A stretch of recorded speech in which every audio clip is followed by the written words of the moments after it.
So you said you've been through, and I'm sure this was an exaggeration. I hope it was. Been through this rebirth 7 times or so in No, your. I don't even think it is actually. Yeah. So is this? Do you feel like um, each one was healing, or do you feel like it was necessary to get you to the next level, like fixing in the past or prepping you for future?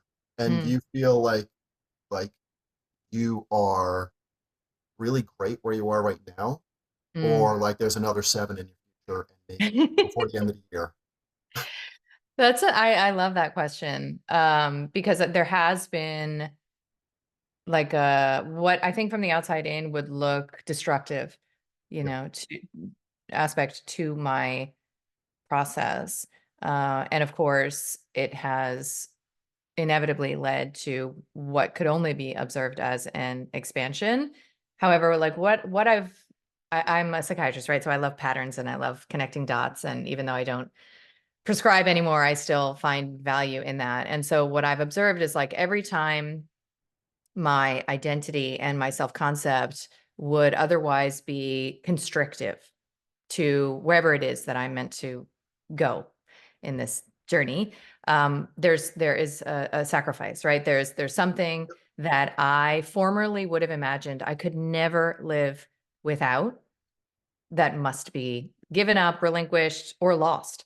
Right. So it could be something as mundane as like my identity as a New Yorker. Right. So I'm like a born New Yorker, and New Yorkers get very cultish about that identity, right? And so there in 2018, there came a time where that was like, dropped on the altar, and now I'm a Florida girl. And it was marriages, it was mentor, deaths, and medical licenses, and so many I love intellectualizing. Like it's one of my, I think, defenses, and one of the ways as a woman I've like stayed out of the realm of my body where I belong, and I get identified with ideologies very easily, right? So like I could very easily be like the pro farmer girl or the anti farmer girl. I could be you know the the flat earther, round earther. I could be the sort of supplements are great, they're dangerous. Like I can play all polarities, and I've explored a lot. And in fact, I have a book coming out in June on the subject largely of feminism, because I was, and we could talk about this too as it relates to women in business and women in love. I feel like I was born a feminist, and the angry kind. It's almost Really? like a legacy handed down by the women in my line, that the way you stay safe in the world is to do what men do better than they do. And, it was sort of like, I can do what you do bleeding kind of a thing, almost like a challenge.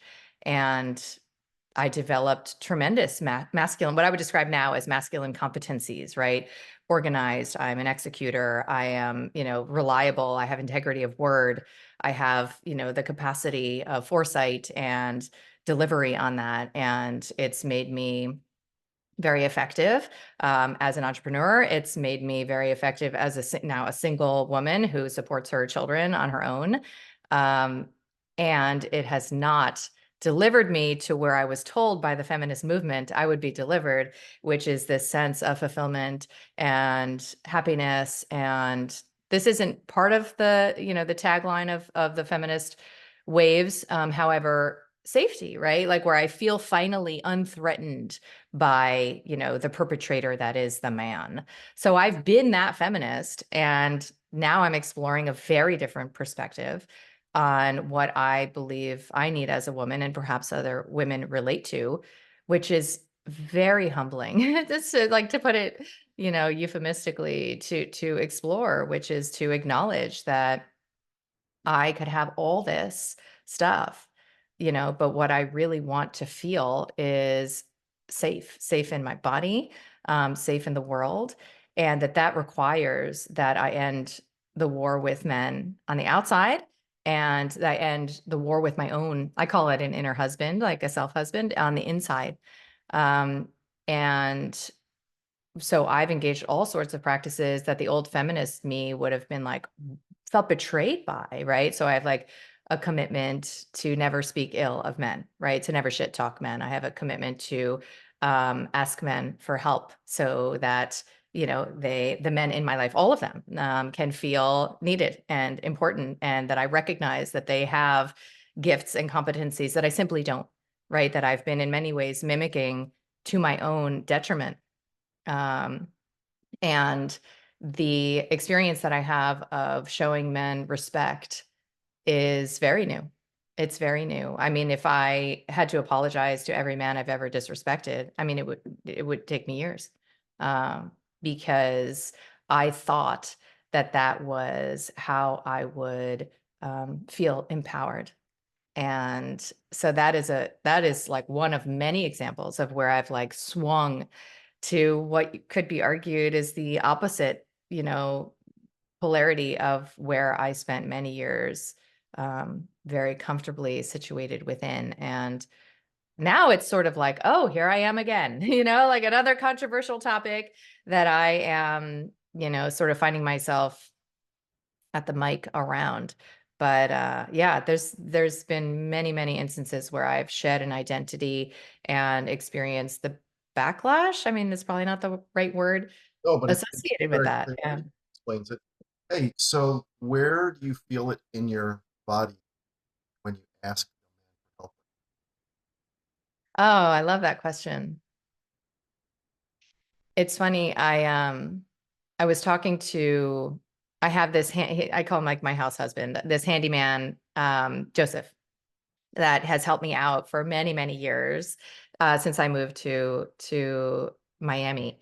And he just feels like a family member, and when I do events, he's like security, and he's like also there to like help me put together a chicken coop. So he's really a solid in my life. And we were talking about how his son is like thinking about becoming a welder. And he was telling me like it's a really lucrative job, apparently. I don't know if you know any welders, but it's very dangerous. Right. And I was like, wow, I had no idea. But I sometimes walk around the world these days and I'll look around. And as somebody who formerly thought, like, I don't need a man, kind of like fuck men, I don't need them thing, which is a part of the psychological indoctrination of third wave feminism. It is. Um, I look around now and I'm like, men built all of this and that, like literally all of it. And I told him, I said, I just like sometimes I'm so in awe at how many dangerous jobs men do so quietly every day, all day. And, as a digital entrepreneur, I'm like, his son would probably make, I mean, this may sound, I don't know, like crude, but like an eighth of what I can make, like launching a program. I sit in my pajamas to launch. And, you know, I said this to him and he said, this makes me tear up. And he said, well, we do it all for you. It's so touching to me because it's fucking Amazing. true. Like, it's fucking true. Like, we women, all we need to do is exist. And Yeah. we can inspire men to be brave and courageous and effective and powerful and to create a world for us. And Yeah. that's the contract that we are like putting on this altar of a promise that will never be fulfilled, right? Like we're saying we don't need that. We do. I think we do. And so for me to like do my part to clean up like the decades that I have participated in simultaneously hating men and experiencing like existential fear of them in and out of relationships, by the way, and then also mimicking them, right? So taking birth control for, 12 years straight so I wouldn't be bothered by my period, working like a man, hustling like a man, right? Essentially, like betraying all of my birthright entitlements as a woman right? To my reproductive capacity, right? To my mothering, to my nursing babies, to my prioritizing family and nature and my body and her cycles. Like I said no to all of that. And it landed me, like so many women, in this place of what I call the poor bargain. I sold something I want back. Um, so it's a very raw exploration for me. And I know it's alive for a lot of women because we feel the bait and switch of corporate um, identification. And again, like I am very blessed entrepreneur, and I wouldn't stop if I had a breadwinning husband, arguably. Uh, but I would express myself as an entrepreneur in a very different way, I think, if I were in, that kind of a dynamic where the three-dimensional aspects of my life were taken care of. And I do think that's how women are meant to create. And I teach women how to do that even as a single woman, how to take care of I call it masculine money, that foundational money that pays the bills, right? Like don't make your creative, and I don't know what you would think about this, don't make your creative, energy as a woman responsible for paying your car lease, Oh, you know, like have something that you can rely on that is doing that, even if it means doing the shitty job, until you have your creative, inspired, entrepreneurial vision really locked in, and I don't still think you get sure there. someone's paying the bill. I don't think you get to the creative part without feeling Yeah. fulfilled, which starts with having an income, or start, it doesn't start there, but that is a piece of the puzzle. But I want Yeah. to say something about one of the other things that you said, because I think it's so, I think the way you said it was so eloquent. Um, but I'm going to take it back a generation, maybe two generations, because, I think it's a mistake that there are women who feel like they don't. I also think it was a massive mistake 100 years ago when men truly believed they didn't need women. And I think it made us so incongruent. And I think the correction, I mean, I say this with fingers crossed. I think the correction, especially, I mean, definitely in my life, I feel, um, there's a need to surround myself with amazing. There's a need to surround myself with amazing people in general, but there's a different energy. There's different ideas. There's different everything that comes from the theme. And I should be very clear when I'm talking about a female mind, I'm talking about a female mind that is in tune with her female side, as well as a male mind that's in tune with his male side. Because when they come together, it's freaking amazing in every way, in business, in personal life, in raising a family, in everything. Whereas when those scripts get flipped, um, I don't know that I've ever seen it healthy or Yeah. happy. Like, could you, Yeah. like you were saying how, you lived this life and maybe you didn't feel as happy as you could feel. I would, I would challenge anybody who said they could live a life like that, whether it's a guy or a woman, and I don't think, I don't believe it's possible to be happy unless you're really rooted in what makes you a person. And I realize that this is going to go against everybody that's woke right now. Yeah. Well, that's why I could barely get a book deal because Yeah, but the fuck tide that. is moving us in another direction. And so I love having the opportunity to have this conversation. One of my teachers, I don't know if you've heard of his work, David Data. He's been teaching, um, he has a very famous book called The Way of the Superior Man, and he's been teaching, you know, men's and women's energetic work for decades. He's like a total OG. So he talks about these different stages that men and women go through, and I can like briefly outline them. But I think this is what's happening on the collective level right now, which is that like the first stage, so like a first stage woman or a first stage man is just out for themselves. They're like, I want the guy with the Rolex and the Lambo, and I'm not going to settle for anything less. And, the first stage guy wants like the hot girl trophy wife, right? And so they're out for their needs, and it's a very like zero sum game. Like it's sort of like, what you need is highly secondary to me meeting my needs. And can you meet them for me?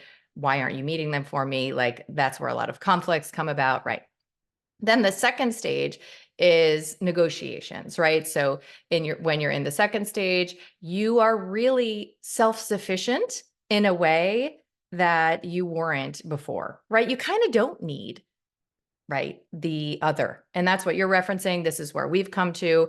And collectively, if we zoom out, like this is kind of where we are, right? So I would say, a lot of the new age, right, has offered an opportunity for men to feminize in the best ways possible, right? To do yoga and grow their hair long and feel their feelings and right to come into contact with their hearts, you could say.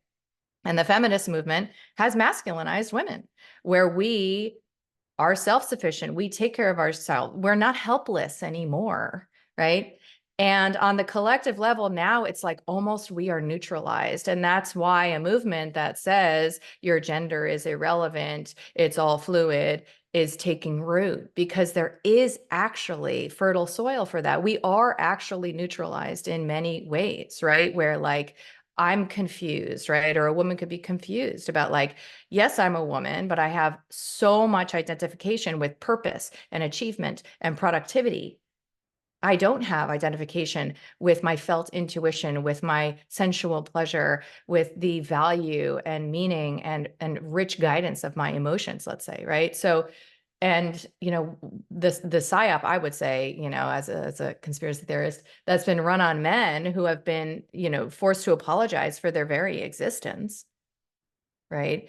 Who have to be so confused about where to place their healthy aggression, right? Who have been castrated energetically by lines of mothers who were injured and hurt and are scared of men, who raised boys who then had to meet their emotional needs. Like we're in a mess, right? And we feel something missing.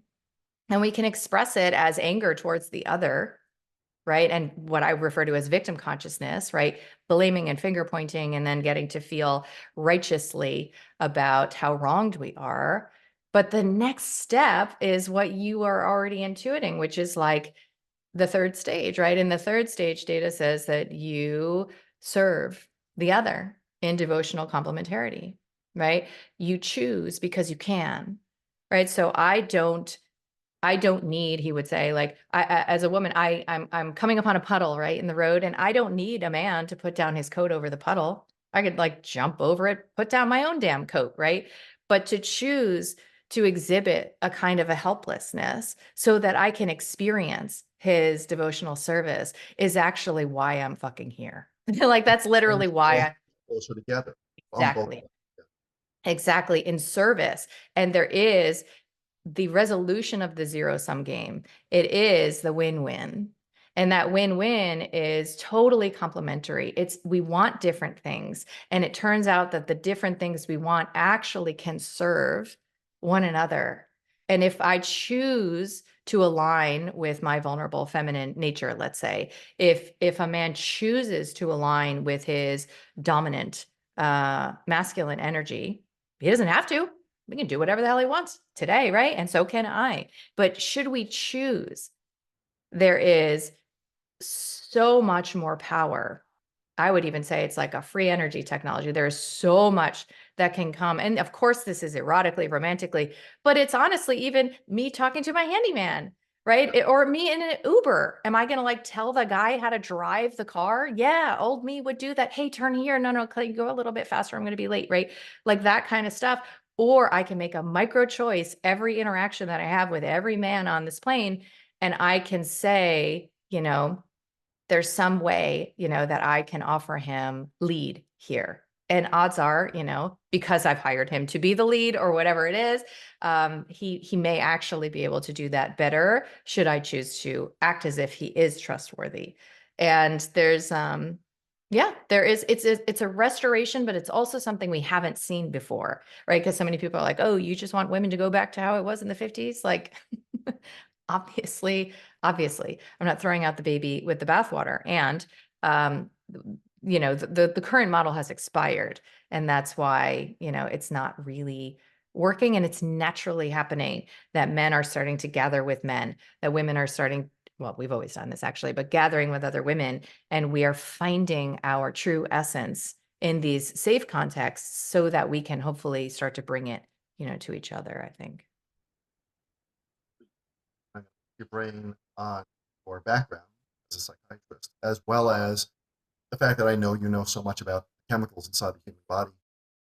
So if we go back to, and I don't know if it was phase one or bleeding into phase two of what you're explaining, but the I believe a lot that the mind has a lot to do with the body, and the mind can trigger chemical reactions inside the body. I mean, that's been proven many, many, many times. But based on what you're saying, where the men were not allowed to have the aggression or have the man lifestyle for so long, and in not just in regular society, but in the news and in everything else.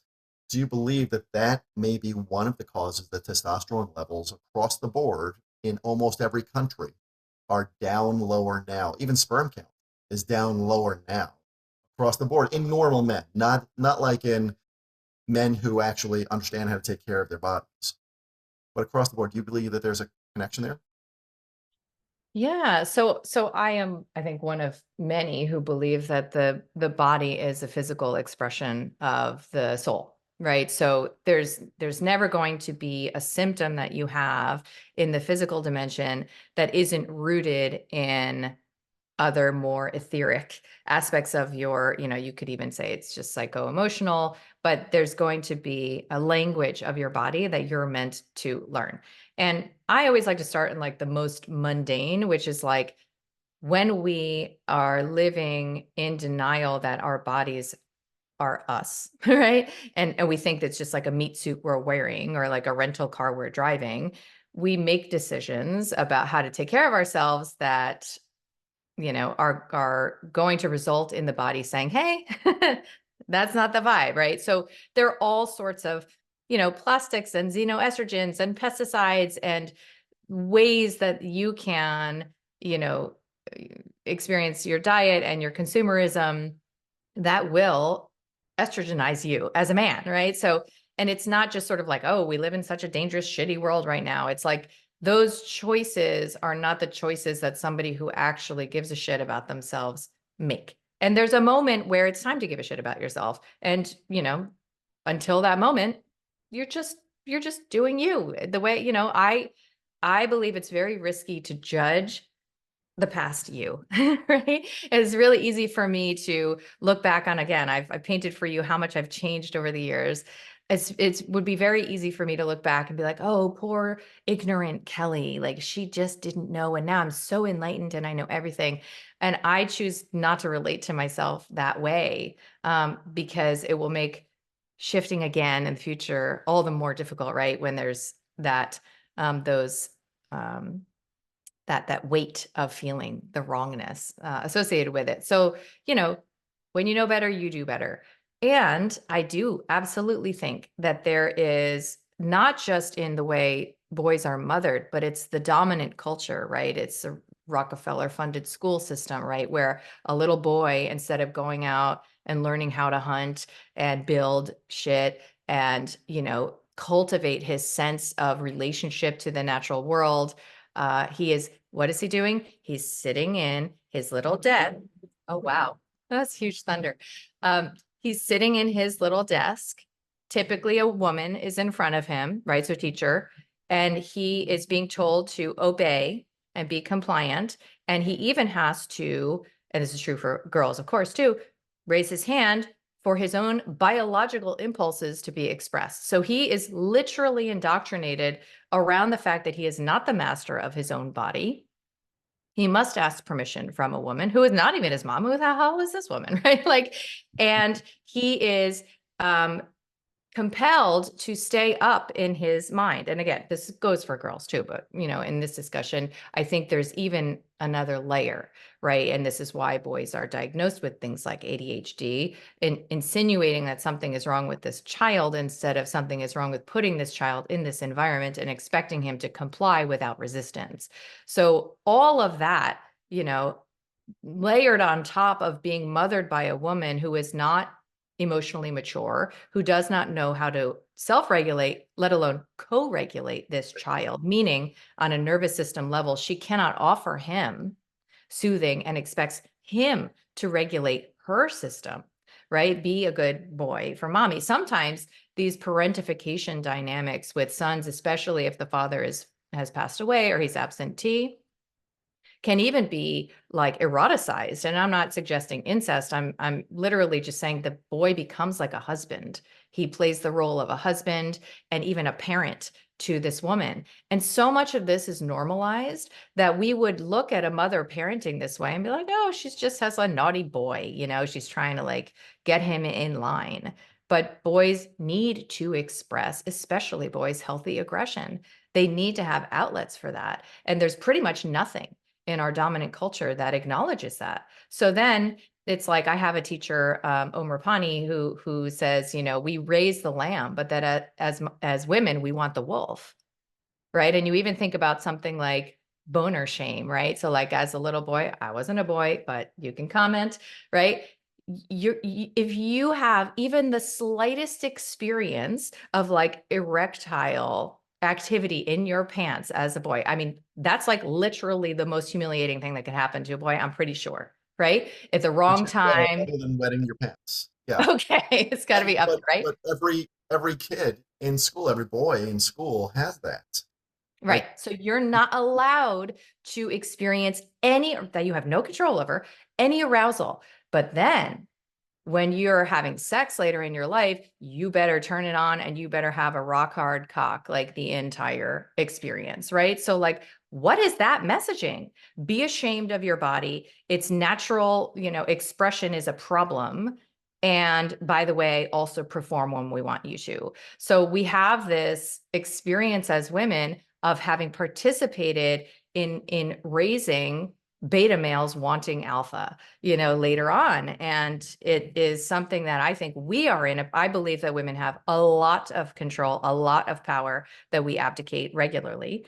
And we have a lot of opportunity to begin to shift the way boys are raised in this world. And it comes down to doing our own inner work as women so that we feel safe around, a boy or a man who is having his own natural expression of his, what you could say is like a dark masculine energy, let's say. We have not welcomed that. And then we sit down and watch the news and it's like, he raped this girl, he murdered that guy, right? And we have almost this like fetishized relationship to darkness through our media, because it will come and play a role. We need all the flavors, and we have just been led to believe that we want these compliant, obedient, um, deferent kids, both on both sides of the aisle, boys and girls.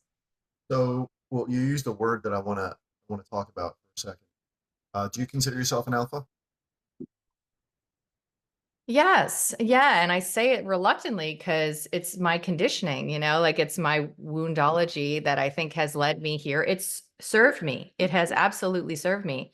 Um, And there's and nothing wrong with it's that. it's problematic in my um, romantic life, shall we Yes, say. that's Yeah, what I was it going to ask. doesn't translate there very well.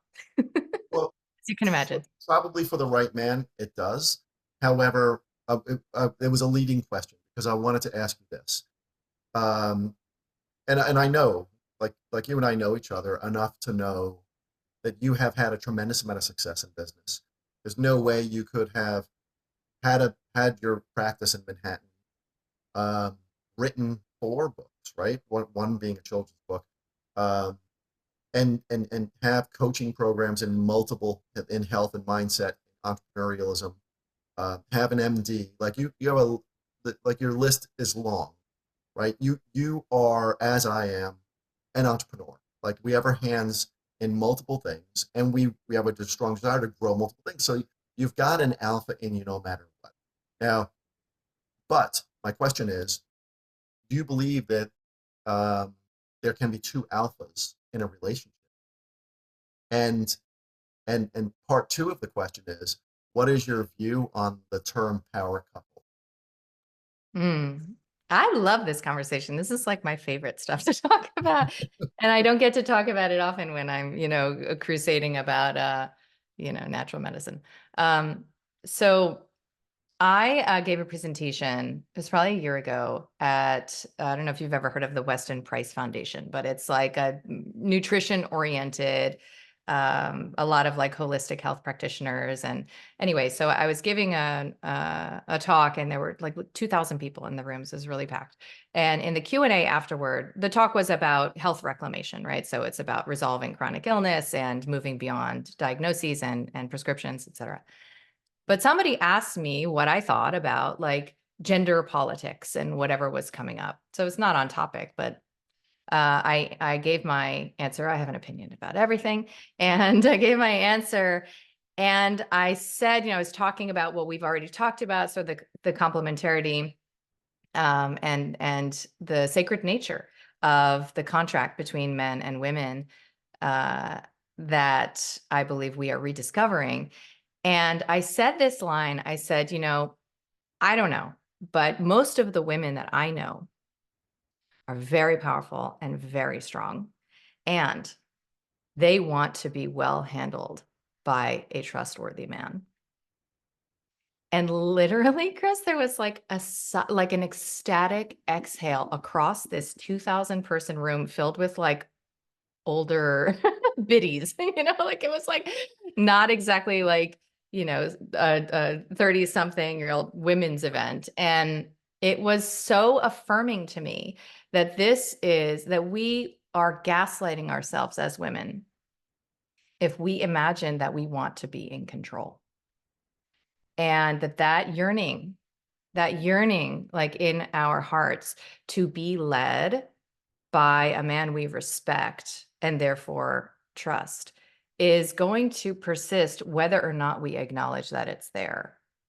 And so I have found, as somebody who has been um, very well like crystallized in this identity of this alpha know-it-all, very competent woman, I have found that no, there cannot be two alphas in, if you want what people call a polarized relationship, which is if you want to experience the energetic and erotic magic that is possible between a man and a woman, then I can only speak as a woman, you got to get in your lane. Okay, so what does getting in your lane mean? It means acknowledging that if you say you want this experience, then there are certain ways that you must no longer behave. Okay. And it's going to be scary not to behave that way. Right. So, what do I mean by that? I mean, you stop telling a man how to be a man. You stop telling him what to do in under the guise of helping him. But a man, in my opinion, and this is where I'm just going to generalize. Okay. This is my opinion, my experience. I know there are exceptions. However, I don't believe that men need help with anything. Support? Yes. Direction? Help? Driving Huh? directions? Say it again. Driving directions, maybe? No. So it's funny you should mention that, because that's actually the litmus that me and my girlfriends talk about, is like when you, let's say you're married, right? So when you as a wife can sit in a car and not say a damn word, not one word, like let him drive you into a fucking ditch. Okay. Literally don't say one word. You have offered your part to the establishment of the kind of dynamic that will allow your entire system to finally exhale. Because we are wired and we're tired and we are hustling on our to-do lists and we're handling all the shit because we can, but we don't actually want to, right? And we want to play and we want to create and we want to enjoy our natural gifts instead our gifts have been commodified, right? So we in the workforce are paid for the things that formerly we would have delivered to our families and children at home, right? As nurses, caregivers, doctors, managers, secretaries, right? So when you recognize that there is an opportunity, especially if you're partnered, to have an experience of being fully cared for so that you can just be yourself and prioritize the things that actually can and should matter. And this is like, as a former workaholic who has 2 teenage daughters, like, I will tell you how many ways I did it wrong, and that I have learned exclusively from the ways that I have done it wrong. But it requires that you no longer imagine that you know better, right? How your man should take care of his health, how he should be making decisions, right? Business, let alone business decisions, right? And when he asks you, because he's been raised by that kind of mom that we talked about, when he says, "Hey, baby, should I paint the garage pink or red on Wednesday or Tuesday?" You say, "Whatever you think." And you don't take the bait of helping him to solve problems about how to execute his decision making. Now, if he wants to know what will make you happy, then you can say, "I'd love this," right? So I've learned a lot of these sentence stems from a woman who I just interviewed for my own podcast, who's fantastic. Her name is Laura Doyle, and she wrote a book called The Surrendered Wife that former me, would have wouldn't have been caught dead reading something like that. Okay. And now I'm like one of her biggest promoters and proponents, because she teaches these very basic phrases for us to bear in mind. And she also teaches something called like duct tape, right? So, like, literally, just shut up, just stop, just shut up. Okay. Like, when you want to say the thing, just don't. And this other teacher I mentioned actually is he teaches a lot of men's work, but he's technically a BDSM and conscious kink teacher. And Umar Pani, and he says to women, he coaches both men, he's ruthless. He coaches both men and women. And he'll say, don't waste a man's attention. Like, a man's attention is the gift that you are, hoping to receive as a woman. And when you waste it on like your chit chat about what your girlfriend did with her, her ex on, last Tuesday or whatever, or you're like watching Netflix together and that kind of a thing that's become so normalized, you're wasting his attention. And so there's a lot of reform that is exquisitely uncomfortable.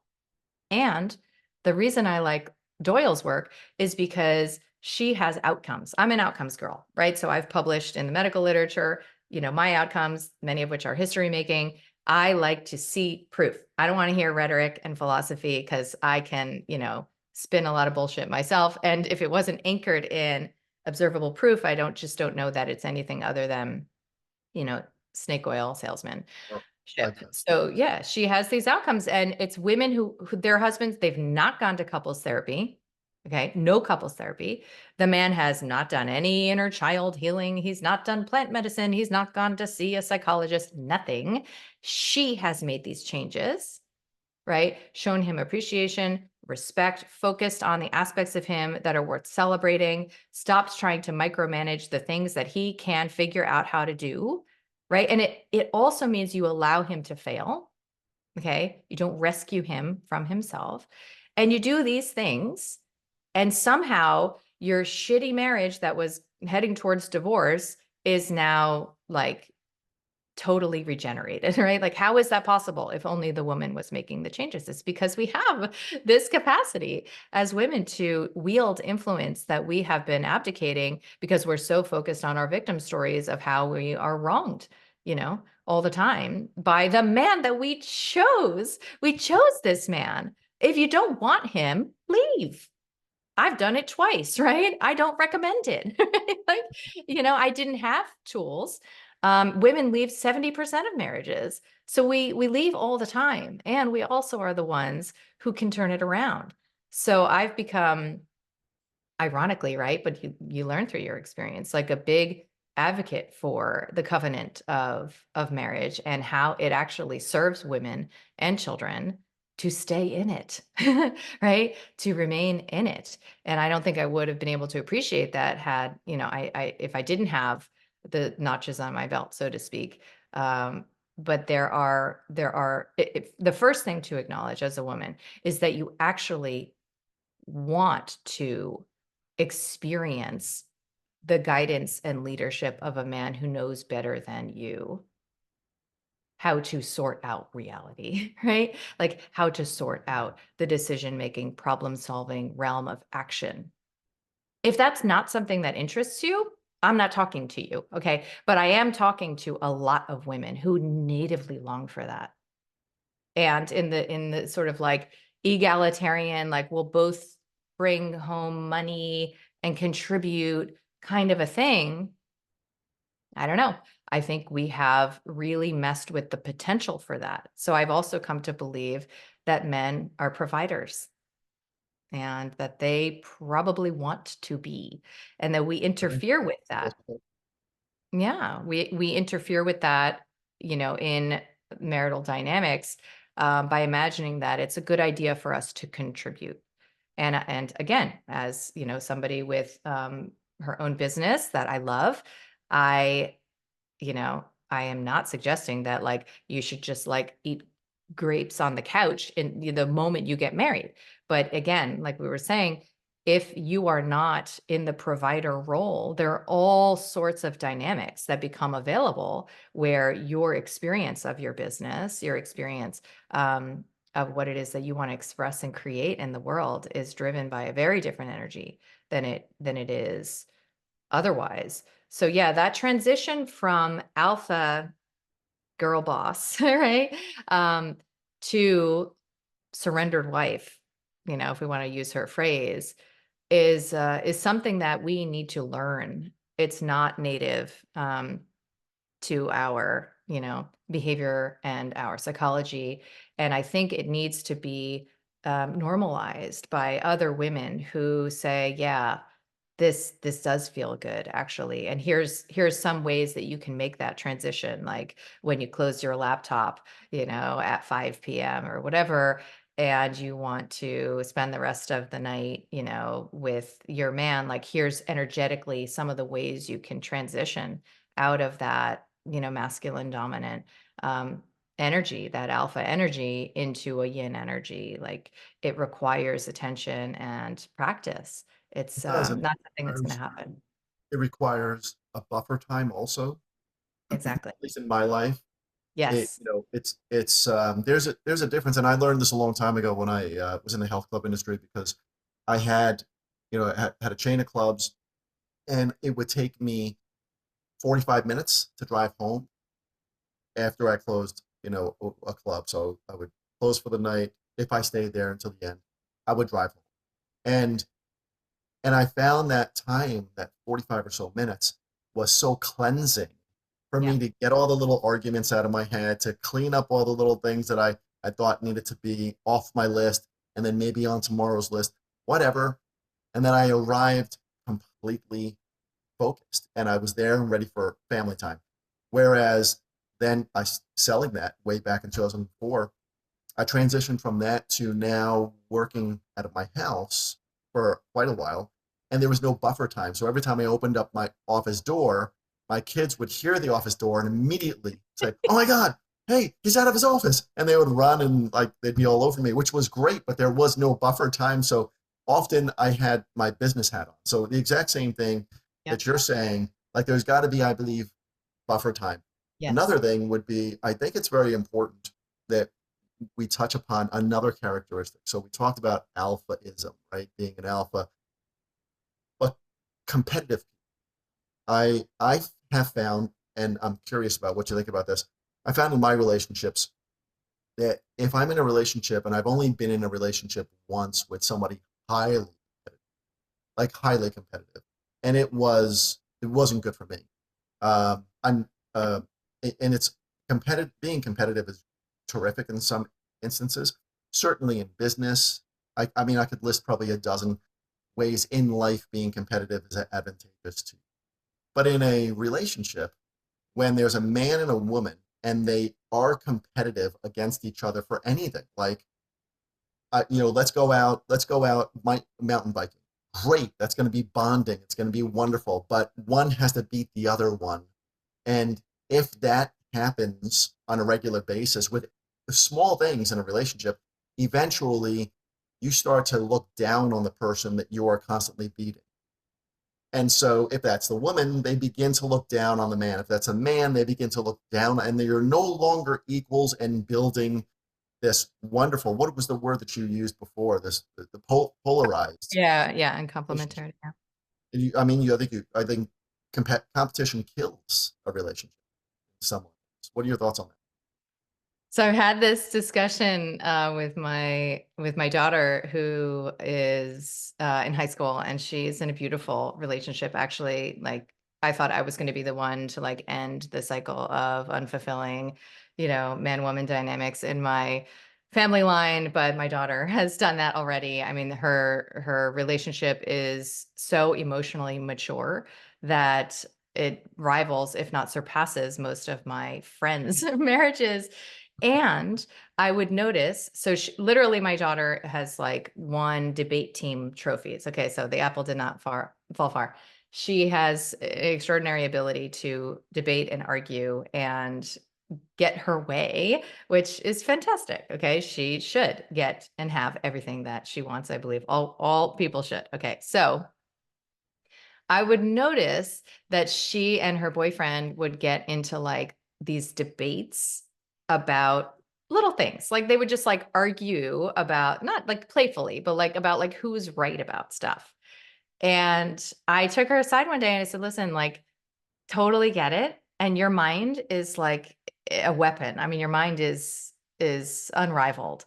And when you are right and your boyfriend in this case is wrong, then you've chosen a wrong boyfriend. So like you've chosen a boyfriend who is wrong, right? And that's registering limbically, like that's registering in your animal brain.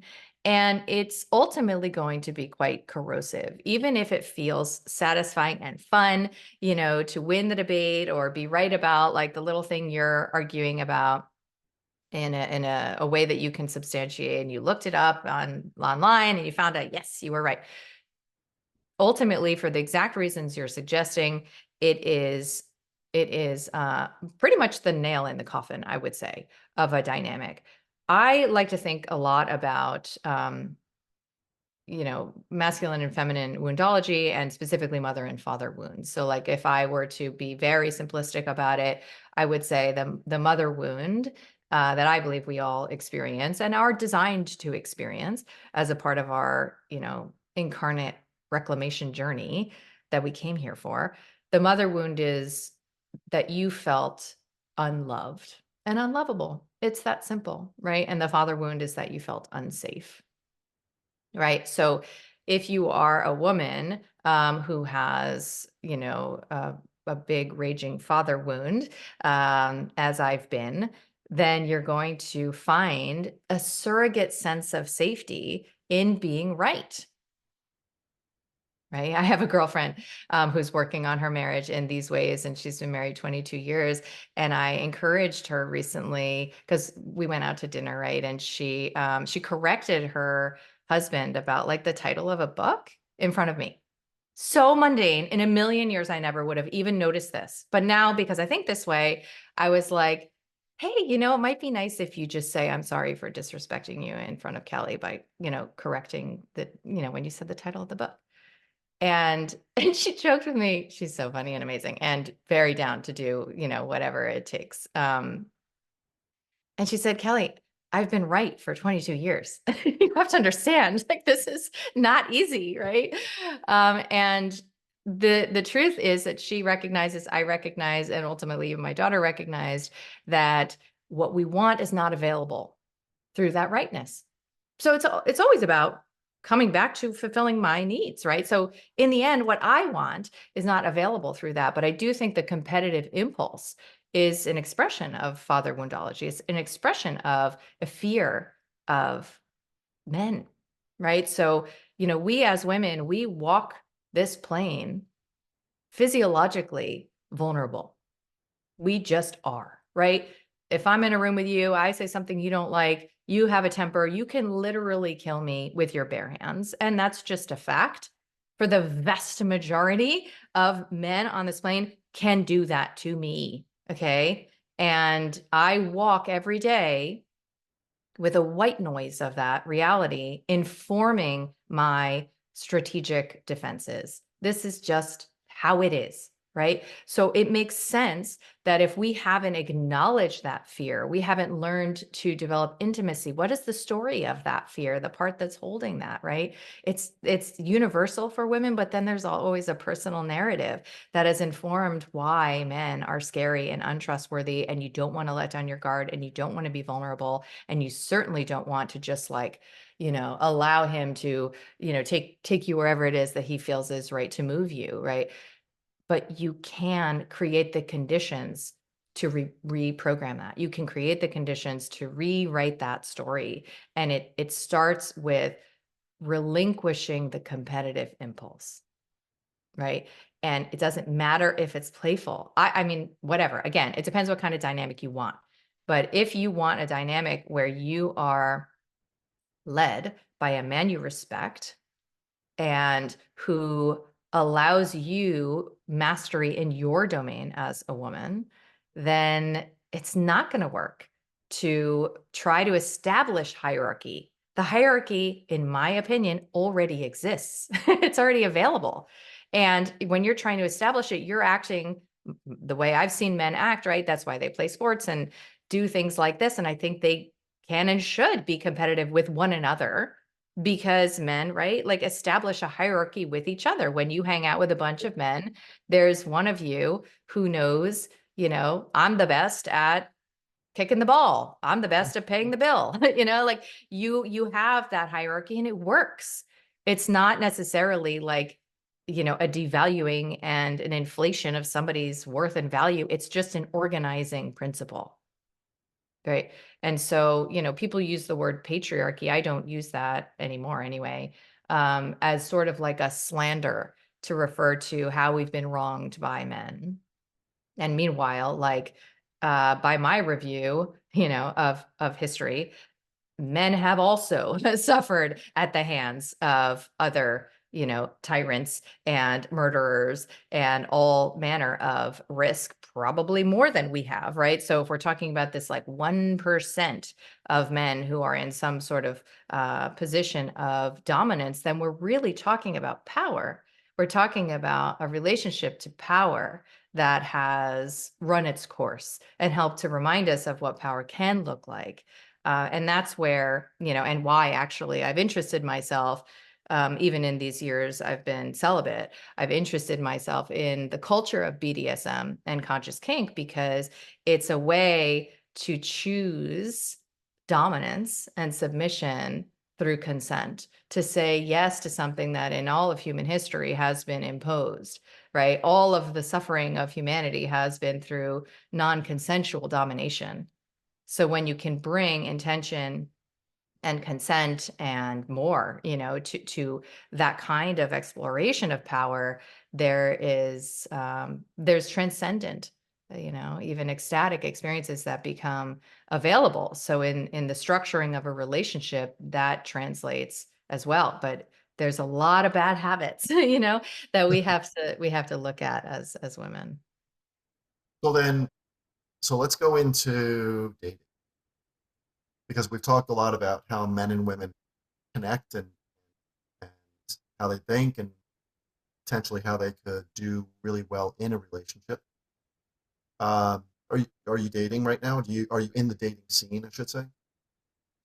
I am off the market because I actually had like an epiphany. This is a couple months ago. I just recorded a podcast about it, so it's certainly not personal.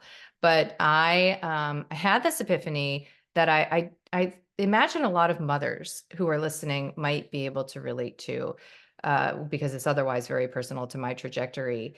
And it has to do with the opportunity that I have right now to choose my role as mother, um, for the final 5 years, believe it or not, that my girls are going to be in the house. And as I mentioned, I'm not with their dad, although, we co-parent very well and he's, down the street and everything else, but I have only half time with them. So I now am seeing, for the early part of their life, I chose work. I did. And I could do that because I have very devoted parents who supported me, and that stack of books you referenced, like it literally wouldn't exist if I didn't have my parents making that possible and making it feel something other than purely guilt inducing. Right. So I had my parents to buffer my prioritizing my role as a professional. And then I prioritized my second marriage and relationship, which was, for 8 years. And it was prioritizing a man who is not their father. And I'm a believer in, I don't know if you've ever heard of the modality family constellations, but it's been very transformational for me. It's a kind of, I don't know, like a therapeutic modality, let's say, that has some beliefs that come with it that help you to look at patterns that are handed down, right? So let's say I have patterns in my family line where women don't have necessarily like healthy, functional marriages, right? Or there's patterns of poverty, or there's patterns of, certain kinds of accidents or violence, right? And you have an opportunity through this modality to look at it. And one of the orders, it's called, in family constellation says that there's a natural hierarchy, and if the hierarchy is not observed, then things feel shitty. Okay, so in this, um, the mother and father, right? So let's say married couple, put each other first, not the kids. Okay. Well, for always you put yourself first, but you know what I'm saying, relationally, you put each other first. So your marriage comes first because your children are a product of that marriage. And so many women put their kids first, right? And then their marriages go to shit. I put something entirely different first, right? So I put my work first, not my then husband. And then I put another man who was not their father first. That's also, that doesn't work either. Because when I was with him, I was supposed to put them first. Okay. That's the natural hierarchy according to this perspective, which makes sense to me because I didn't do it. And my kids did not like that. Okay. We did not thrive. And I tried to like kind of force it and then gaslight them that like everything is fine and this is just how it is. And you move on and there's a stepdad, right? No, like, I don't want to say nobody wants a stepdad, but when you have a great dad, like often you don't want a stepdad, right? Right. So I did that, and then I left that marriage, in 2021, and just recently, I have started to recognize that, like, there's not really a way for me to make the hierarchy work unless, like, a man were to come in and, like, somehow make it so easy for me to be a mom. Um, but I kind of have already, like, I've a bit won the entrepreneurial lottery because I don't work very hard and I am available for my kids. And I kind of already can do that, you know? So like for me, I fall in love big, right? So I've had like legendary love affairs and it would be totally distracting for me to be cultivating like a courtship or whatever, like with my kids around. And I've just decided that for these years, I am interested in prioritizing my role as mother. And I do think that it's 18 years, right? Like you have kids, like it's 18 years, that's it. That's it. And that's the foundation for decades to come, God willing, that we're all alive and these are their teenage years. And like I've done a lot of inner work to be available to their process in a way where we have fun together and, laugh together and travel together. And so I have decided that like, perhaps if I had the tools we've been talking about in this call, like, I don't know, it's impossible to imagine because my life needed to be this way. But whatever women can do to keep the relationship to the father of their children intact, big believer in that. Okay. Big believer in that.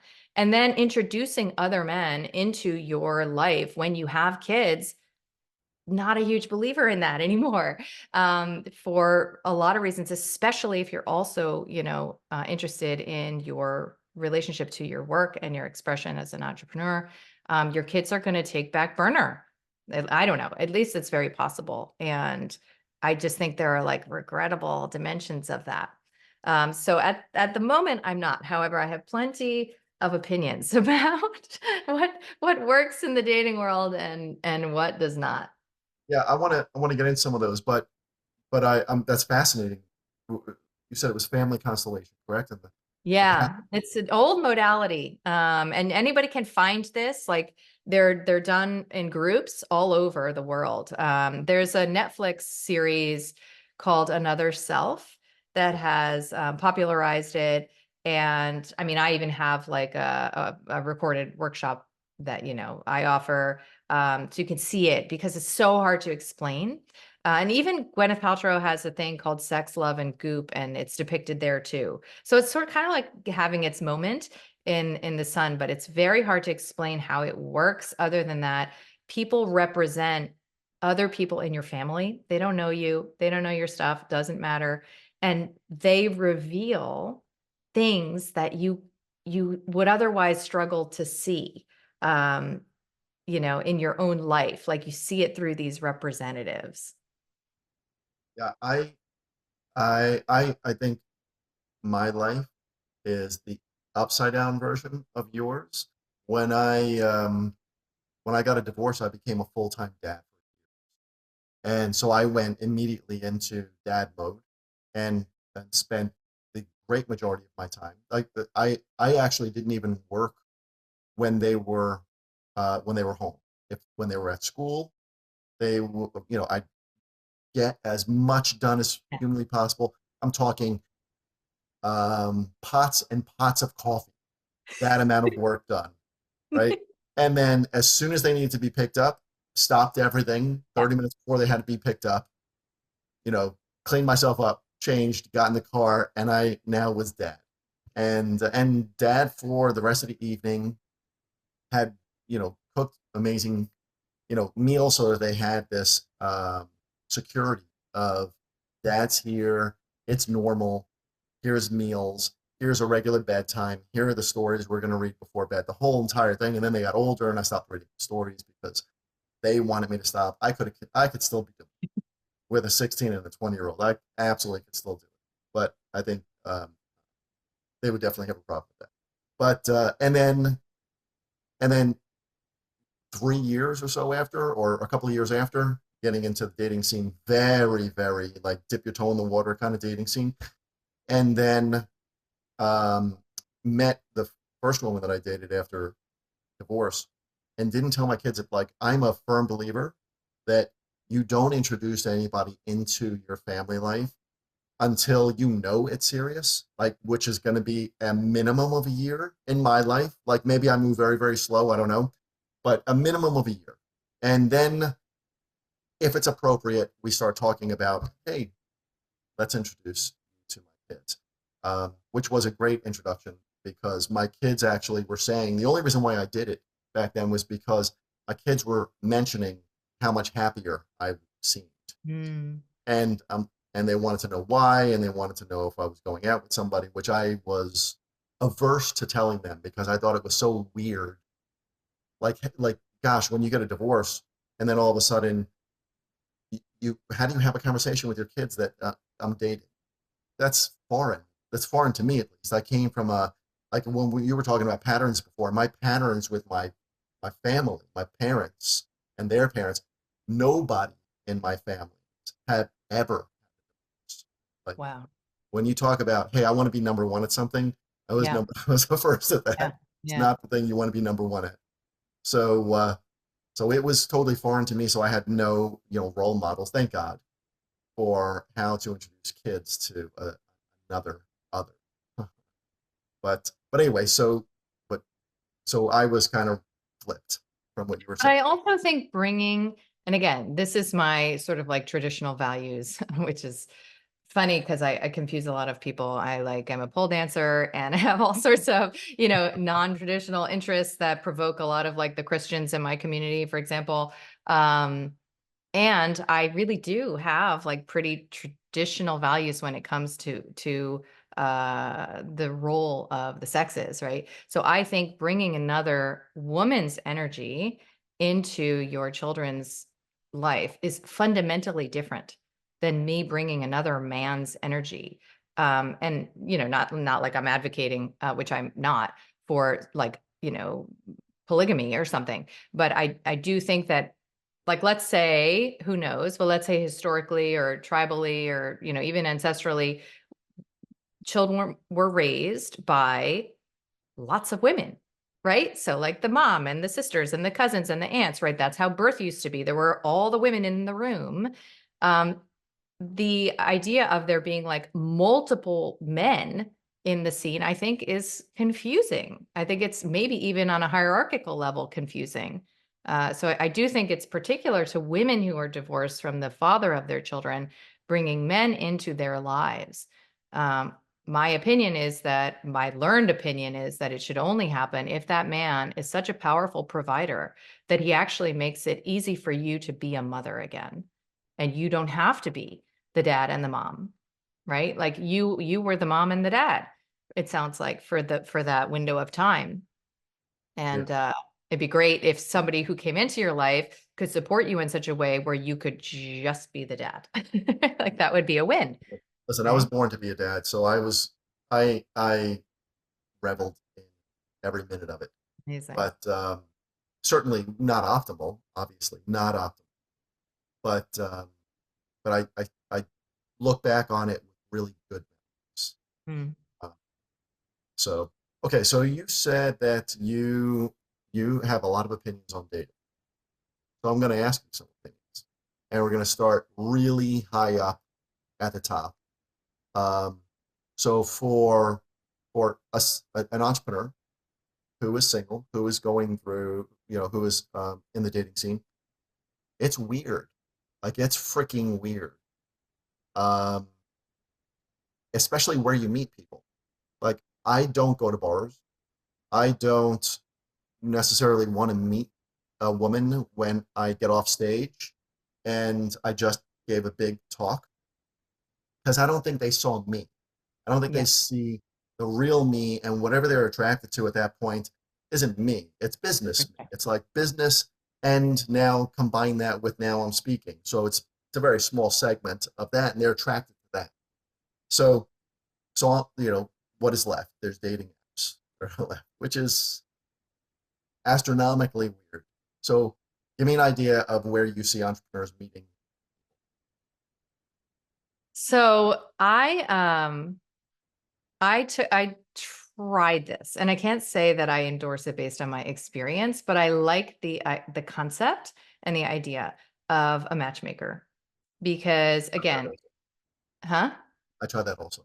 Okay, yeah. So maybe you agree, right? So I'm not a religious person. However, many in Judaism and Islam, there is a person who brings people together, and then the people communicate through that person so they don't have to directly reject somebody. I think rejecting somebody, especially if you give a reason that you do not know, is actually a violence because it's all of your negative projections, right? So like I had a girlfriend who was breaking up with somebody she was just dating, and she wanted to like make sure he knew why he wasn't, good enough for her or whatever. And I was like, that is just, you don't know this guy and you're just projecting your shit onto him, and that could stick with him, and rattle around, which it only would if he also happened to agree with it in some dimension of himself. But nonetheless, it's just not necessary, right? So when you're working through this third party, you're you're relieved of so many of the aspects of courtship that actually can be like really messy and like degrading and confusing. And you have somebody who is setting the conditions for you to simply drop in, and assess, right? So let's say you're looking to marry, you sit down with this person. Is it your husband? Is it not? Like that's all that's happening, right? And the rest of the artifice is removed. So you also can make a lot of specifications, right? So you can search for other, partners who are in a certain, revenue bracket. You can look based on all sorts of things, whatever your priority is, whether it's, I think I had like height, and I like ended up having like so few criteria. And then I even took that off because I was like, I don't know. How do I know? Right. Like who this person's supposed to be. But you can, I think it's a curated, dignified experience, and I think it's worth the investment. Um, and otherwise, yeah, I think that, the ways that we can, right. So I study projection, right? So that's what I do for a living. It's like really try to understand how much of our subconscious we are placing externally and then interacting with on the outside that's causing us excitement and that's causing us, pain and suffering, right? And so when you're on a dating app, that's like literally all that's going on. Is like you're projecting onto these images and then you're having an experience of the person that either defies the projection or continues to, carry it forward. And I think that's probably why I do believe in destiny, but that's probably why most people don't have great experiences. So really your other option is to like, go to networking events or, summits and conferences where people who are like you are going to be gathering. But what is like you? Like, what does that mean? And what I found is that knowing your values and the priority of your values is essential, right? So being really clear on, you know, like I believe, as we've been discussing, that women have the capacity to grow a man's earning potential. Okay. I've done it. I've seen it. I know it to be true. So it might be the case that I want, a 7-figure earner who is willing to be a provider. But it might also be the case that I would rather have somebody who has an advanced degree of education or whatever. I don't know. I'm making this up. And I don't really care what he's earning because I know he's going to blow up the moment we're together, right? So once you get clear on, I would say literally your top two values, your top two priorities that are total deal breakers otherwise, right? Like if you only want to be with somebody who's over 6 feet tall. You only want to be with somebody who lives in your area. You only want to be with somebody who shares your belief system around a certain thing. That was a big thing for me. Then getting clear on that is going to help you to understand, where do those people hang out? What do they do? How do I get with those people more regularly? And then I think making sure that your network knows, right? So being vulnerable about like asking for help from your friends to bring in this person, because most of the time, like, we like sort of like drop that we're single or whatever, but asking specifically and intentionally, it's like any other affiliate marketing experience where you're like, you could be like, oh, it'd be nice if you support me. But when you really like, look at somebody in the eyes and say, it would mean so much, to me for you to bear in mind that this is what I'm looking for. And it'd be amazing if it comes through you, let me know. Right. So the sort of like organic experience is one that is more available to somebody who believes in destiny, right? Who believes that, I could be in my pajamas on my couch and the man I'm meant to be with is gonna, you know, drop something in front of my door and have to like, pick it up and then fall and knock on the wall and I'm going to, whatever. So like you believe that you're going to meet this person no matter what. And you want to just like open up as many avenues as possible. But the mechanistic worldview, the probabilistic worldview is like, you got to try, you got to hustle, you got to make, a practice out of it. And I'm pretty sure most of us know at this point that is antithetical to manifestation, right? I don't know if it is for men, but for women, it certainly is. That when you are efforting, I mean, literally, since I took myself off the market, I think there's been 4 occasions, this is in a matter of weeks, where I've been approached and, asked. And I just got a message from somebody who's like, oh, this friend of mine wants to take you out. Okay. That is literally what happens when your energy resolves attachment. And we all know that, but how do you live that? How do you practice that when it's not unlike pregnancy? It's very ones or zeros. Like you either got the guy or you don't. So how do you rest into trust? That's part of training to be a woman again, right? Is resting into that trust, whether you want to call it in God, in the universe, in your path, in your process.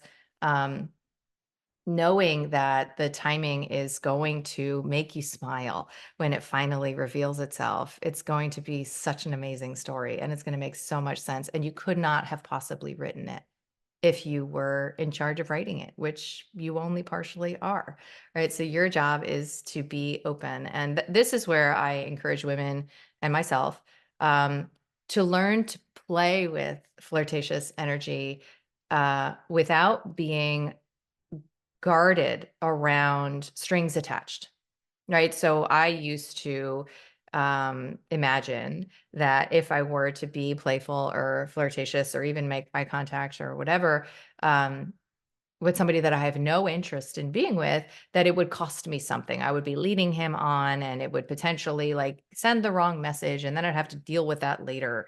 And there is truth to that when you don't have good boundaries, right? So when you aren't practiced in your no, you imagine that you have to caretake every single person who wants something from you that you don't want to give. Very heavy feeling. Yeah, Yeah. not necessary. Yeah, and it takes practice, right? Resolving that caretaker, that is, that's part of a motherhood, I think, and it runs deep for us gals, deep. So the practice of trusting people to be responsible for their own experience and not imagining that you have to take care of and cuddle and direct and appease them is something that, it does take practice, and it also then liberates you to be more like playful and in touch with your own sexual energy in ways that don't aren't like goal oriented, right? That are just sort of because it feels good to run the energy. And I think I would have judged myself for saying something like that formerly, because I would have said that's irresponsible, right? Like you have to know there's a time and place for your sexual energy. And I no longer believe that, right? So I now believe that it's actually a woman's birthright to run that vital force energy, that eros, all day long if she wants to. And that's part of what's unfair about the movement that so many women are a part of now, where like we're encouraged to like, feel our juiciness like all over down, walking down the sidewalk. But like, men have to really like, keep it together and make sure that they are appropriate and right. So I don't know. It must be confusing to be a man, but I know for us, there is an experience that is now available where we're learning how to work with our energy in ways that are um, both vulnerable and safe. And that coupling, I don't think has been available to us historically, where we imagined we had to be one or the other. Yeah, I know. I think as a man, I definitely don't walk down the street feeling my juiciness. And you'd probably be put in jail if you did, right? Or I'd have a different group of people following me down the road. Right. Be totally different. So, so on a first, let's just say first date, first week of dating, first month of dating, like early on, conversations that we have with somebody as an entrepreneur, as a successful businesswoman, would you feel comfortable speaking about your successes? Hmm. And I'm gonna give you two different sides of this because I struggle with this. Like this is something that I mean I'm asking from a greedy standpoint. I want to learn what you feel on this, and I'm happy to share what I feel on this or what my experience is. But there's on one side the fact that you're going to intimidate somebody. On the other side, there's the fact that you very possibly may attract the wrong person, somebody who just wants to latch on to somebody who has successes for the wrong reason. And then there's that beautiful right in the middle there where they are happy and fulfilled in whatever they do. And you are happy and fulfilled in whatever you do. And if that's business success, that's great. If on the other person's side it's business success, that's great. If it's being a family person, that's great. If it's just being whatever, as long as you're happy and fulfilled, in my opinion, that's success. But what do you share as far as your business successes Yeah, early on? that's is such a good question, and I actually would really love to know what you think, because my inclination has been not to share, and it's challenging on that sort of egoic level because um, there's of course a part of me that's like, this is a huge part of who you are, and like you're not going to feel understood and seen. And the truth is, like, if I review my experience of accolades in my life, right? So academic and whatever the list of things that I have Right. achieved in my life. And I remember, where I was when I got the call from my agent in 2016 that this book it was just an impossible thing based on the fact that I had been actively blacklisted by every single mainstream media outlet. And my publisher couldn't get me a single interview. That I'd somehow just by book sales made the New York Times list, right? And I remember feeling like, oh my God, that's so cool. 10 seconds later, the feeling was gone. And that's been my experience of everything on my resume, is that it's like a moment of excitement and ultimately feels like nothing, Which is actually. entrepreneurialism. Like that is it. I'm here. I see more. Or I'm happy, but I'm not enough yet. What if I did Yes. this? Right. And It's the hungry that's what ghost. drives you. That's what drives Yeah. all of us. So then It's what do you share? well, so since I know that about myself, what I know is that I want to feel seen for something else. Right? And I want to experience being appreciated for some other aspects of myself. So if I come away from a new interaction, and this could be with a woman or a man on a date or not, whatever, and somebody's like, wow, I really love her energy, I feel seen, right? Like I feel excited by the potential connection therein. And if I come away and somebody's like, wow, that bitch has done a lot of stuff, right? Like, or like she's accomplished a lot of things. Like, it just doesn't hit the same. So I would choose not to bring it up, even though there's a part of me that feels like, yeah, but I'm not just like a nice, pretty girl, right? There is so much more to me. Um, that part I know how to hold now, because again, I understand that what I want is not going to come to me through that avenue. And I think it is difficult to know how to, mm, mm, let's say, make a man feel financially needed, uh, for lack of a better way to say it, when the need isn't there, right? So like that experience of service to a woman that I think a man is in many ways, if we want to generalize in these dynamics, wired for, it does get short circuited by the products of feminism, right? By the products of this level of self sufficiency where I really don't need, I don't need help owning a home and, you know, Whatever. um, Everything. all the things with assets and what I don't. And I have pretty much zero intention of carrying my exact life into my next marriage. Like that's not what I have going on here is not what I'm bringing in. So the fact that I have the capacity for this, but might choose to modify it or express it differently or, you know, restructure it, I think is important to consider. So it wouldn't make a lot of sense to showcase, things as they are now. But the intimidation factor, I do think is real. And I know that it depends how you wear it, like how you wear your achievements and accomplishments, I you think know. I agree 100%. And I think you said it very beautifully, how you about not bringing your past relationships into your. I agree. And I think probably from a woman's standpoint, the intimidation is bigger. From a man's standpoint, dating a woman, it's more what I'm attracted, right? So it's probably both, but probably like an 80-20 or whatever, at least. That's how I guess it. Um, I try to share very, very like I share my hobbies. I share what I'm really passionate about. I do not I don't mention much about what I do.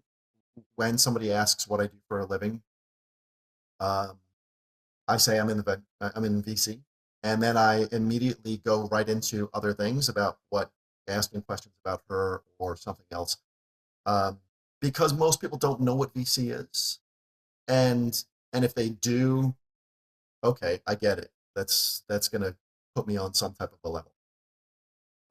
But then we have to realize that after date, I don't know, 2 or 3, they're going to ask your last name, and then all the cyber stalking starts. And like Kelly Brogan, I'm Oh, sure you please come don't up Google five, me. 6 million times, right? Please don't Google me. Same thing here. So it becomes what do I want to share to create the initial bond to see if there is a bond or could potentially be one in the most humble way possible. Like I really personally want to showcase what I want to do with them. Like I want to go hiking or I want to enjoy life. Like that's what I want to talk about. The last thing I want to do usually is have a business conversation with somebody like on call number one or date number one, sitting there in front of dinner and talking business would be the least sexy thing I think you could do on a first date. Like that's going nowhere good. And maybe not. I don't know. Maybe they'd be a good partner and something, but not in a relationship. Yeah, so, but that's what that offhanded comment you just made, I think is important and is a difference, right? Because if I'm partnered um with a man who is in business or whatever he's doing, I want to know about what he does. I want to know what he's passionate about because on his mission, because I fancy myself as somebody who would be able to support that or not. Right. And so if when he's talking about his work and his mission, which I would need to hear something about, right? Not just his hobbies. Um, I feel like, oh, wow, I could really get behind that.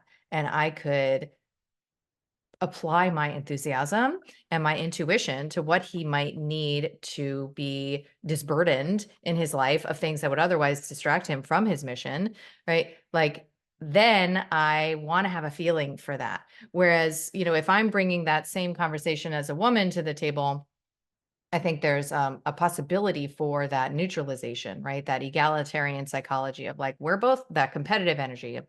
We're both working and, it's the worst if you're in the same field, right? Like you would think like, oh, you have so much compatibility and that's fun.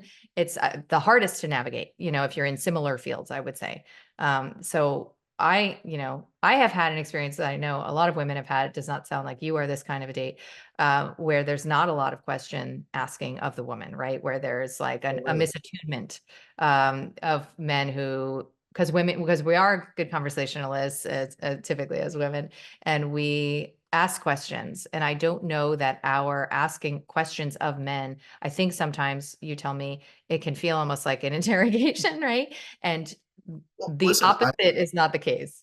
yeah, I don't know if I agree or disagree with that. I really think it depends on how, I think it depends on the person, and I think it depends on how it's framed, because really great questions is this. Like it's a conversation and it's exciting, and you know it's right when you're both on the same energy level and you're like, yeah, but what about this? And yeah, and it's fun, and you don't want the night to end, and you're surprised that you've been talking for so many hours, and I like literally looking around to see that there's nobody else in the restaurant anymore, and we should probably leave.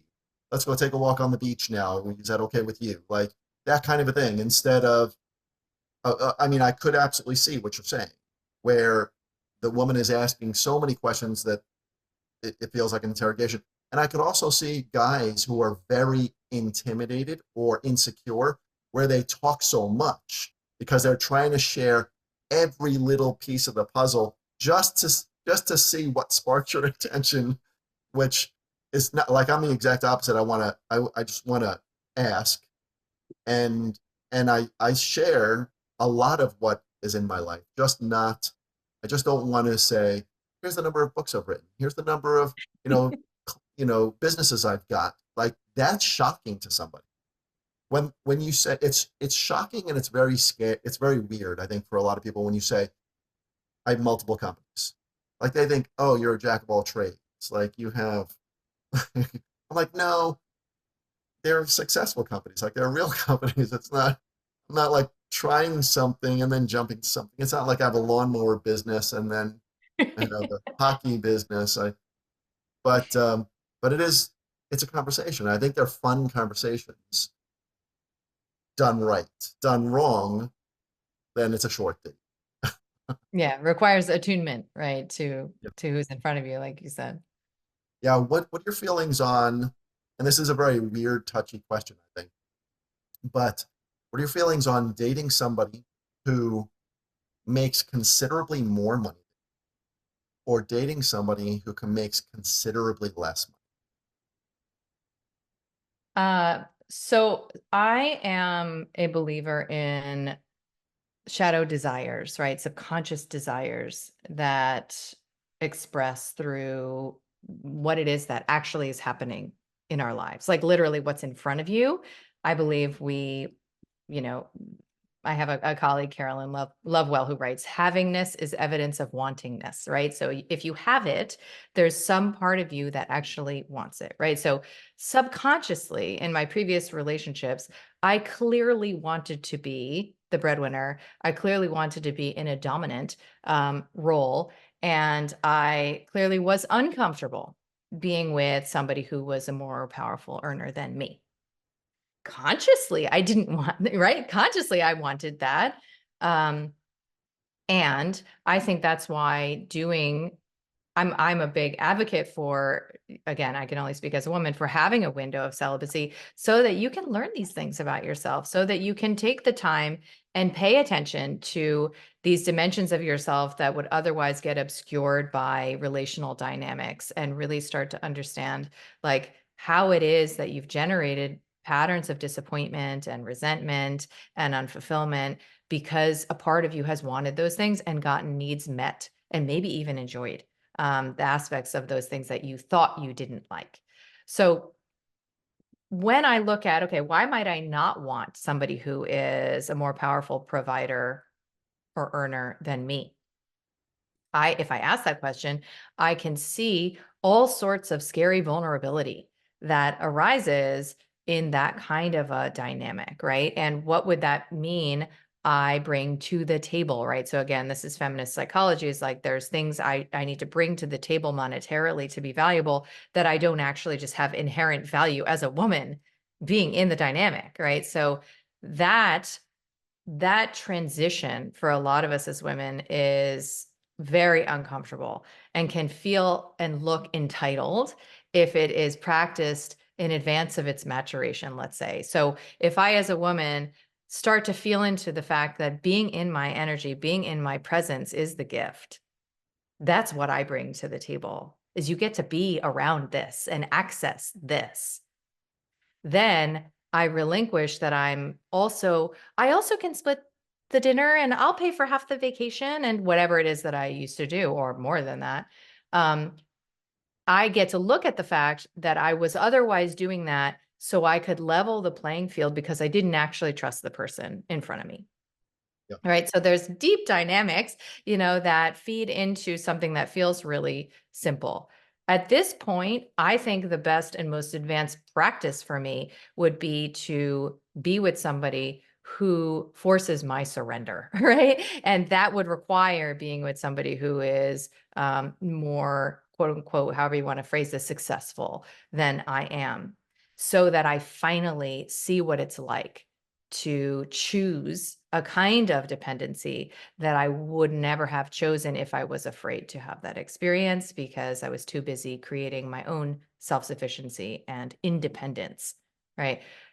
Choosing somebody who is a lesser earner, I think, is only complicated because of what I said earlier, which is that I do believe a woman has the capacity to really juice up a man's earning potential in short order, like in a year.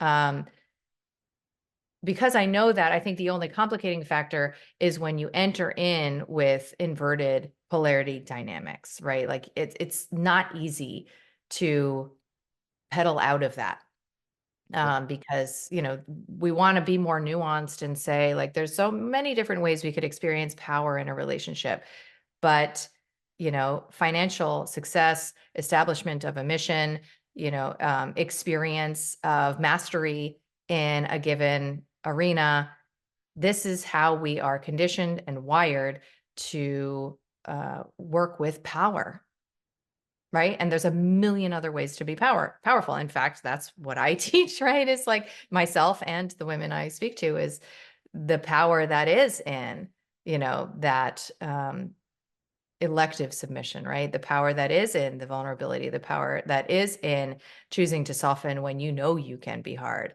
And what I'm talking about is status, right? And societal metrics of power that are a part of this capitalistic worldview we are participating in, whether we, are off-gridding, on a farm in Ohio or living in the middle of the city, in Miami. It's a part of this matrix we're plugged into.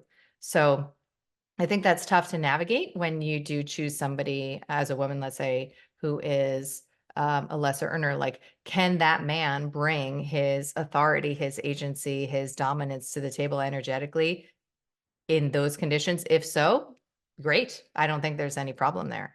But if not, then I think it could be a recipe for a lot of that competitive energy and resentment and bitterness. Resentment and bitterness are always going to be the hallmark for women of where we have given our power away, where we have chosen victim consciousness rather than claiming responsibility for making choices that are actually consistent with what it is that we say we want. I'm going to ask you about a word that you've used twice since we started, and because I think it's very intimately related to what we were just talking about. Um, it's it's your ability to feel completely safe in a relationship. Um, I'm getting the impression that it has to do with, at least partly, and certainly correct me if I'm wrong, because if this is wrong and it comes across as rude. No, I'm impossible Mm, to offend. Do not okay, worry. great. So it's being in a relationship, whatever the definition of that relationship is, with a person who you can rely on in many different ways. Like you are a strong, successful woman, yet if there's somebody who literally can embrace you and make you feel that that way, that warm embrace in multiple areas of your life, like that's safety. Is that correct, or am I off on Yes, you're exactly right. I'm just smiling because I'm like, it's so funny because we've lived such different lives and come to such similar conclusions, and you get that? it, right? So I would call that containment. And containment is a word that's often used in polarity spaces and, these other dynamic spaces where power is explored, right? And so what a man's capacity to offer containment to not just a woman, but another man, children, to anyone around himself, is his offering from a regulated system. You have a regulated system. You're the calm in the storm. You have a strong spine, clear vision. You're attuned to what's needed. You have wide perception, and you can deliver that often, like as you said, with a hug, with your gaze. Sometimes it could just be a hand on the right shoulder, right? And sometimes it's just your presence. It's your still presence that can regulate those around you. That is your gift that you are here to give the world. Okay. And that gift is cultivated, and men are not initiated, right? And I believe they require initiation, right? You have to become a man, so to speak. And I don't know how it works when men are not initiated, right? And how we're going to correct that. And that's, for you all to figure out. And I trust that you will. However, what we can do is to learn actually to offer this containment to ourselves in the meantime, so that we become good perceivers of our own environment, so that we can make choices and determine who can offer that to us in the world, right? So in psychobiology, it's called neuroception, which is the capacity to perceive danger and safety with accuracy in your environment, right? So let's say there's a chair in my room, and the chair has a pile of laundry on it.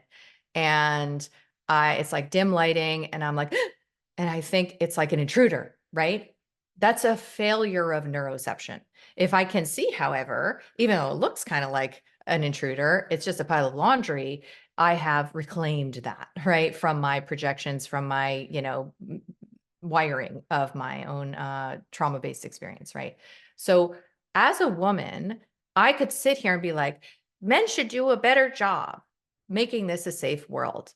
That was the feminist movement, right? You should do, and the Me Too movement. You should do a better job, right? And we're just going to wait for them to stop raping and stop pillaging and stop being violent, right? And tap our foots and judge and demand in the meantime, right? And we're going to just like band together and then copy them and mimic them and live our lives bitter, right? But what I'm proposing is that the path towards feminine embodiment, right? The path towards the feminine empowered experience has like a funny way station, right? It has a funny place where we need to stop that we never were told we needed to, which is to learn to cultivate safety in our own systems so that we can trust ourselves, so that we can be discerning, so that we can actually judge on the outside when the conditions for our safety are met and when they're not, and then learn how to ask for what it is that we need.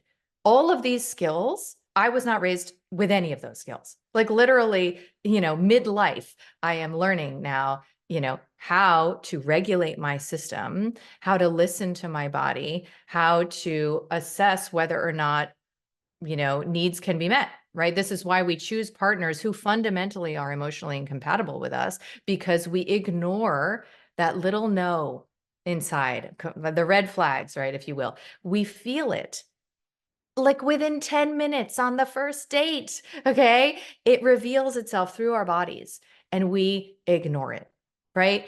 It's like the dress you try on in the fitting room. It's the house you walk into when you're touring your rentals, right? It is the colleague who wants to do a collab with you and you feel that little no and you ignore it. And when you ignore it, you engage in the poor bargain that says, it's going to be fine. Whatever it is that I'm trading, it's going to be worth it. And I'm going to get what I think I want out of it. And it's fine, moving on. But when we come into our power, we listen to that no. And when we come into our power, we also listen to our yes. So I think the no comes first, right? You have to earn the trust of your body back. And when you feel that no and you align with it, you will create a safer world for yourself, one decision at a time. And you'll be able to then rely on your own capacity to self-contain, right? So that could mean something like, let's say I'm going to a party and I know, and I'm going by myself and I don't know anybody there. And I know, that I have like a big day tomorrow, let's say also. I could just go with the flow and see, you know, that's sort of like what we think is how you're supposed to be as a feminine woman. Just go with the flow, chill out. It's fun. Have fun. It's going to be fine. I don't think that works. Okay. What I think we need is I call it self-husbanding, right? To offer self-containment, right? So I'm going to say, what do I need? What would like a good husband do? But I'm here on my own, right? But what would a good husband do? And even if I had a good husband, I would still ask this question. Okay. He's just personified. Like, what would he do? He would make sure I have a ride, make sure I know exactly how long I'm going to be there, make sure I know when he's going to be available to pick me up, make sure I have what I need to, the water I need to drink, make sure I'm comfortable, I'm not too hot, not too cold, make sure I don't stay talking to somebody for too long or much longer than I want to, right? He's going to create the conditions for my exhale, create the conditions for me to play, create the conditions for me to have fun and experience pleasure without infringing upon, right, like future considerations for the same to manifest, right? So I can move, I'm hearing myself, I can move through my life that way, where I create the conditions for my own containment. And I do think that that is how we attract the dynamics that will continue to offer us those opportunities. That's powerful. That's so powerful. And I've never, I listen. I know we have a lot of things in common. I also know that we walk in completely different circles. So the vocabulary in your circle, which is common to you, is completely uncommon to me, and probably some of mine is weird to you also. The word containment for me, I would think containing a difficult situation, containing a virus inside the company before it spread.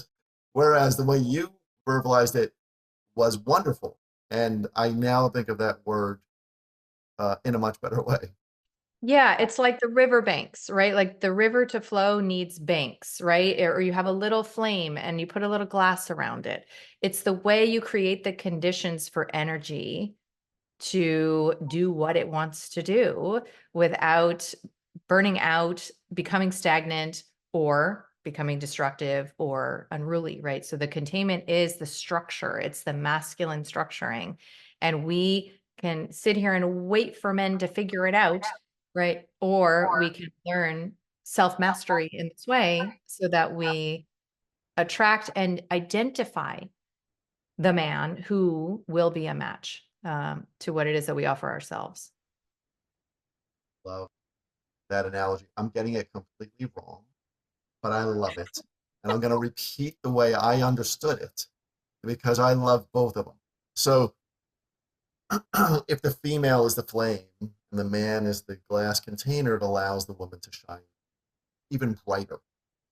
If the man is the flame and the woman is the container around it, she allows him to be significantly brighter as well. So I love that. Like, I'll never forget that. Thank you. Hey, I have one last question because I know we've been talking for a very long time, and I apologize. This is No, don't one apologize. last one, and this is totally it was the last one on my list. It has nothing to do pretty much with what we've been talking about in this frame, but it is about dating.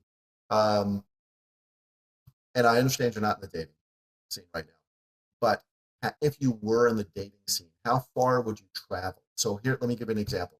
Well, let me finish the question. How far would you travel for a relationship?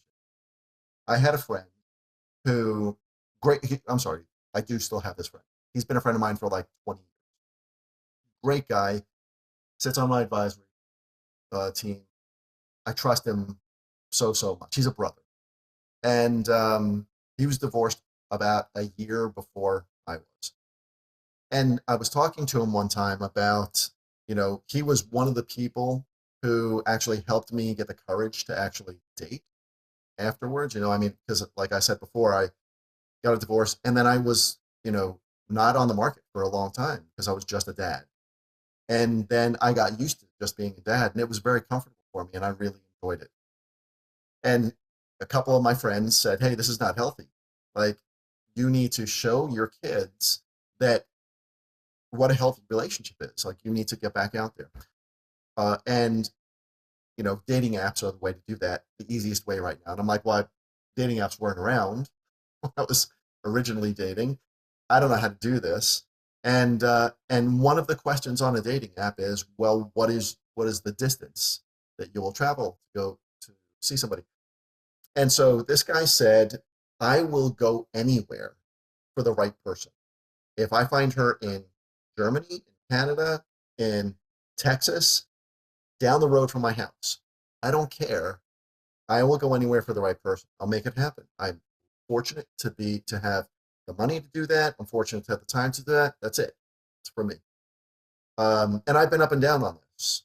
Like I thought that's beautiful. I'm good with that. Like I'll go anywhere. And then it became much easier, you know, to be within an hour of somebody or an hour and a half. It's just so much seems easier. Um, but the right person may not be like right there. So, what is your belief around a strong relationship in proximity? Hmm. So I think it comes back to those priorities, that I spoke about earlier, because if I am saying that finding this partner is the most important thing to me, but then I'm actually unwilling to relocate anywhere pretty much, right? Uh, because of my kids or my job or because I love the city I'm in or whatever, then I'm incoherent. Right. But if I am clear that my kids and where they're in school and their dad and, loving my house or whatever is actually more important to me than this partner, which is pretty much where I got to and why that doesn't work when you're looking for a relationship, um, then you wouldn't even be available for that kind of conversation, because the relationship it's important, but it's not more important than these other things. And you would know that if you're unwilling to relocate, and then you would bring that consciousness to the courtship, right? Because you're not going to present yourself as somebody who's available to prioritize the relationship over other things. Right. Whereas I think it's a default assumption that both people are going to, of course, prioritize the relationship over everything else, but it's not always true. And in fact, that teacher that I referenced earlier, David Data, he says, if I could paraphrase that, a man should always prioritize his mission over his relationship. Right. So that means that we have to have conversations about priorities, right? Like if you're a man looking for a relationship, is this relationship, like that guy, like that friend of yours, the number one thing? Right. And maybe in his case, he can just work from anywhere, so he doesn't have to, establish that hierarchy of values. But I think once you're clear on that, it tells you the answer about relocation, because there are other variables that may come ahead. I had an experience where I was with my second husband 5 years, long distance, New York to Florida. And we decided to make it happen, to literally manifest the impossible and relocate our entire families and careers and everything so that we could be in the same place. And we did. We did make that happen. So the impossible can become possible, and there's enough love and intention there. And probably, your friend knows that, right? Like that everything else sort of fades into insignificance when you are that in love, right? Or you're that in the throes of the potential of a dynamic. But I think the truth for many of us is that the relationship isn't actually that number one. And that's certainly okay. It's probably an easy litmus to say, like, would I relocate? Like for me, I absolutely would not relocate anywhere else. Nowhere else. I don't care. It's like fucking Prince Charming. I don't care. Like I love my life here. I also am like traumatized by living in New York my entire life. I'm still thawing out living in Miami. And I'm like, this is the best. I love living here. And so that would make me only so available, right? For somebody who otherwise for your friend, right? Who otherwise wanted to be with somebody for whom the relationship is like number one priority. So it's a good question, because it's almost a way to sync up on like, where is this relationship falling in your hierarchy of needs and interests, Yeah, super, super important.